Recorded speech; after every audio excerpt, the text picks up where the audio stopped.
It's noon on Friday, which means it's time for me to bring you this week's property market update from Location. Each week we come live from the Location boardroom to bring you the latest facts about the South Norfolk and North Suffolk property market with the most comprehensive update locally. Provide commentary about what's influencing the market, and my favourite part of the week, we recognise who you've nominated as your community hero.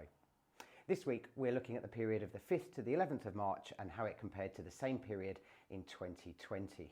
Little did we know what was about to come.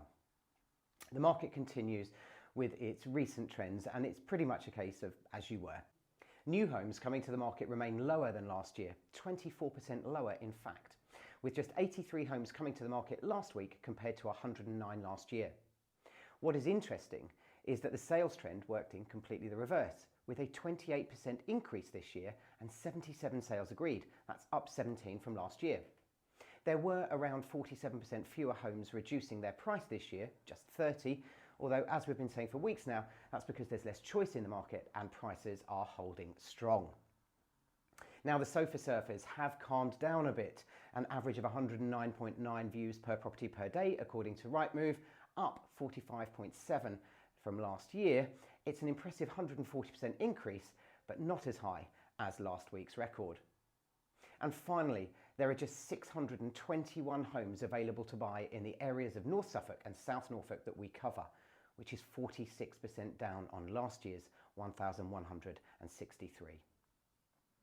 So what's happening in the market? It remains to be seen whether the lifting of restrictions will encourage more people back to the marketplace to sell for the usual spring bounce. But what is clear is an overwhelming appetite to buy, which is probably being helped by the extension and tapered end to the stamp duty relief and the 5% deposit government-backed mortgage scheme. Yes, the 5% mortgages, which had all but disappeared throughout the pandemic, are back. A government-backed scheme being supported by and offered through the UK's main high street lenders will see the emergence of the 95% loan-to-value mortgages in the coming weeks. Interestingly, I spoke to some clients about this scheme this week who'd been told they were not first-time buyers buying a new build property and therefore they were ineligible. So I want to dispel some myths about the scheme. The scheme is open and available to any buyers and is not just restricted to new build homes, but also the resale market too, up to a value of £600,000. If any of you would like to discuss the scheme, please do get in touch. And just before we head into our Community Hero feature, I'd like to share with you our most recent property launch event. Last weekend we held our latest property launch event at 32 Pine Close, and in line with Location's transparency policy, I'll highlight some of the key stats from our marketing campaign. The property was viewed on Rightmove over 3,000 times in 10 days from going to market to the property launch event. Our social media coverage reached over 15,000 potential buyers and attracted 3 viewings.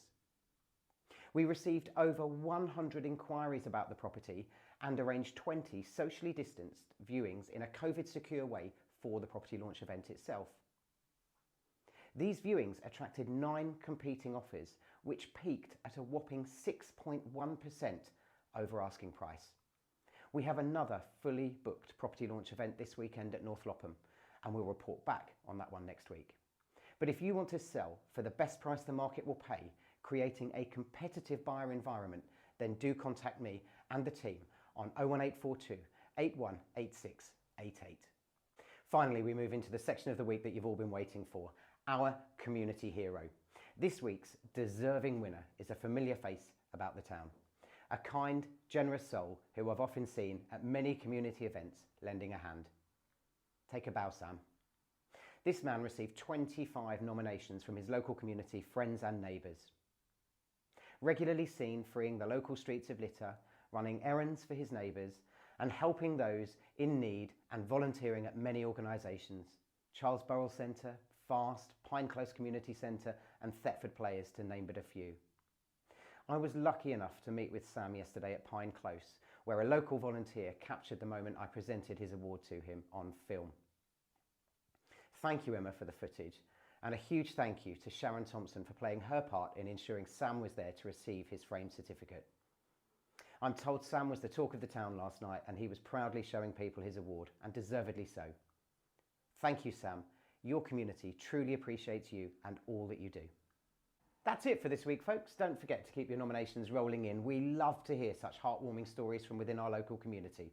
Until next week, stay safe, stay well, and better days are coming.